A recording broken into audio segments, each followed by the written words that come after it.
Good morning guys. आज हम angle of prism, angle of deviation through prism के बारे में पढ़ेंगे। जैसा कि हम देखते हैं कि हमारे पास एक प्रिज्म है पी क्यू आर। अब इस प्रिज्म में क्या क्या हो सकता है। सबसे पहले एक इंसिडेंट रे ए से बी तक जाएगा और प्रिज्म के पहले सरफेस पी क्यू पे स्ट्राइक करेगा।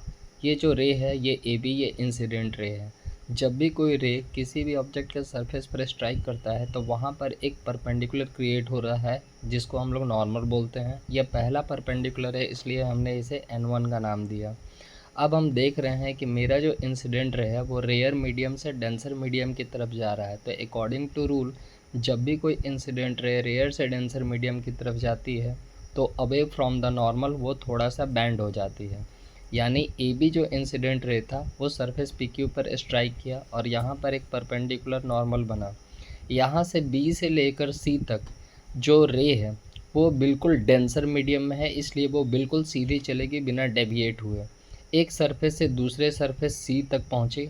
जब सी सरफेस पे वापस टकराएगी इनटू द प्रिज्म, वहाँ पर एक और दूसरा नॉर्मल क्रिएट होगा N2 और ये भी एक परपेंडिकुलर बनाएगा। यहाँ से रे फाइनली अब बाहर निकलेगी। तो यहाँ पर कंडीशन क्या है कि यहाँ रे डेंसर से रेयर की तरफ बाहर निकल रही है, जिसका रूल क्या है कि ये अवे फ्रॉम द नॉर्मल बाहर निकलती है। जैसे रेयर से डेंसर में टूवर्ड्स द नॉर्मल और डेंसर से रेयर में अवे फ्रॉम द नॉर्मल, ये रे बाहर निकल गई सी पॉइंट से डी की तरफ। तो ये मेरा बेसिक फॉर्मेशन होता है। अब अगर व्यूअर के हिसाब से समझेंगे तो जो भी मेरा व्यूअर होगा वो इंसिडेंट रे उसको ऐसे ही पास करते हुए, अगर व्यूअर यहाँ पर खड़ा है तो इंसिडेंट रे उसको बिल्कुल सीधा हुआ जाता दिखाई देगा। ठीक उसी तरह अगर दूसरे साइड से ऑब्जर्व किया जाए तो इमर्जेंट रे ऐसे बिल्कुल पास करता हुआ दिखाई पड़ेगा। यानी विजुअलाइजेशन के हिसाब से या इमेजिनेशन के हिसाब से देखेंगे तो इंसिडेंट रे और इमर्जेंट रे एक पॉइंट पर ऊपर एक दूसरे को इंटरसेक्ट करेंगे। जिस पॉइंट पर ये एक दूसरे को इंटरसेक्ट करेंगे वो पॉइंट होगा डेविएशन पॉइंट, और यहाँ पर जो एंगल बनेगा ये एंगल ऑफ डेविएशन होगा। अब इसको थोड़ा और डिटेल्स में समझते हैं। पहली बार जब angle of incident ray surface पर टकराई थी और वहाँ पे नॉर्मल बना था तो वहाँ पे पहला एंगल एंगल ऑफ इंसिडेंस बनता है। इनटू द प्रिज्म दो बार सरफेस के एक पॉइंट से दूसरे पॉइंट तक इंसिडेंट रे जाती है in the form of refracted रे, इसलिए दो पॉइंट पर दो रिफ्रैक्टेड एंगल क्रिएट होते हैं R1 और R2। और जब इंसिडेंट रे सरफेस से रिफ्रैक्टेड रे प्रिज्म के बाहर निकलती है तो वहाँ पर जो एंगल क्रिएट होता है उसको एंगल ऑफ इमर्जेंस बोलते हैं। इसको सेंटेंस में भी थोड़ा मैंने यहाँ लिख दिया है। इंसिडेंट रे ए बी है तो इंसिडेंट एंगल आई हो गया। ठीक उसी तरह रिफ्रैक्टेड रे जो कि प्रिज्म के अंदर है वो बी सी है और इस पर जो एंगल रिफ्रैक्टेड एंगल बनेगा R1 और R2 बनकर तैयार होगा। ठीक उसी तरह इमर्जेंट रे सी डी है और इस पर जो एंगल बनकर तैयार होगा वो एंगल ही इमर्जेंट एंगल बनेगा। जहाँ पर विजुअलाइजेशन के हिसाब से इंसिडेंट रे और इमर्जेंट रे एक दूसरे को इंटरसेक्ट किए थे वो पॉइंट होता है एंगल ऑफ डेविएशन का, जिसका यह सिंबल है जिसको डेल्टा वॉट से रिप्रेजेंट करते हैं। और प्रिज्म के अपर पार्ट यानी अपर एंगल पी को एंगल ऑफ प्रिज्म बोलते हैं। अब इसे चलिए थोड़ा ड्राइव करते हैं। सबसे पहले हम एक पॉइंट ये भी देख लेते हैं कि ये जो दो नॉर्मल हैं ये प्रिज्म के अंदर जिस पॉइंट पर एक दूसरे को इंटरसेक्ट करेंगे वहाँ एक पॉइंट हमने एम बना दिया। सबसे पहले हम करते क्या है कि एक ट्रायंगल पी बी सी को लेते हैं, पी बी सी को लेते हैं।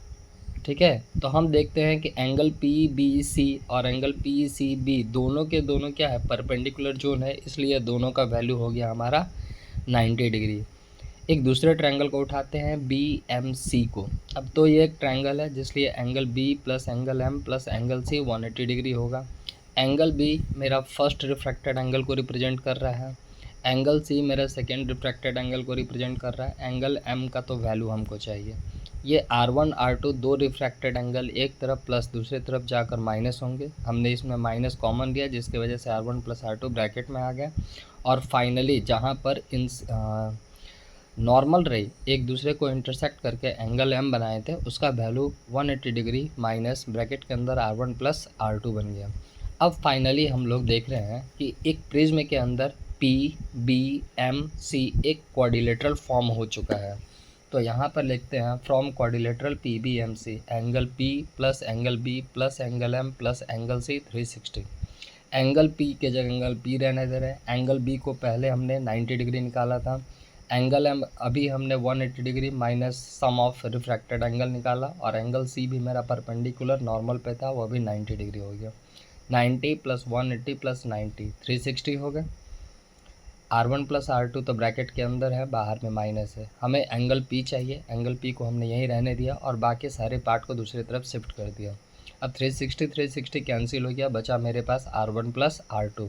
That means angle P is equal to R1 plus R2, जहाँ angle P angle of prism को रिप्रेजेंट कर रहा है और R1 plus R2 sum of refracted angle को रिप्रेजेंट कर रहा है।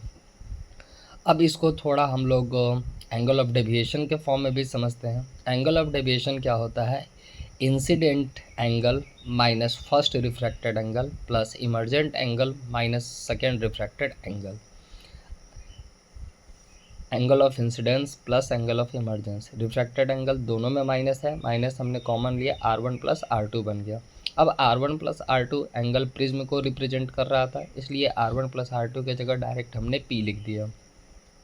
ये P एक तरफ माइनस दूसरे तरफ प्लस आएगा। इससे मेरा फाइनल एक और रूल निकल कर आता है, angle of deviation plus angle of prism is equal to angle of incidence plus angle of emergence. यहाँ से हम लोग रिफ्रैक्टेड एंगल का भी value with respect to angle of prism निकालते हैं। Angle of prism is equal to R1 plus R2। अब हमको पता है कि R1 R2 दोनों एक दूसरे के हमेशा सेम होंगे। क्यों?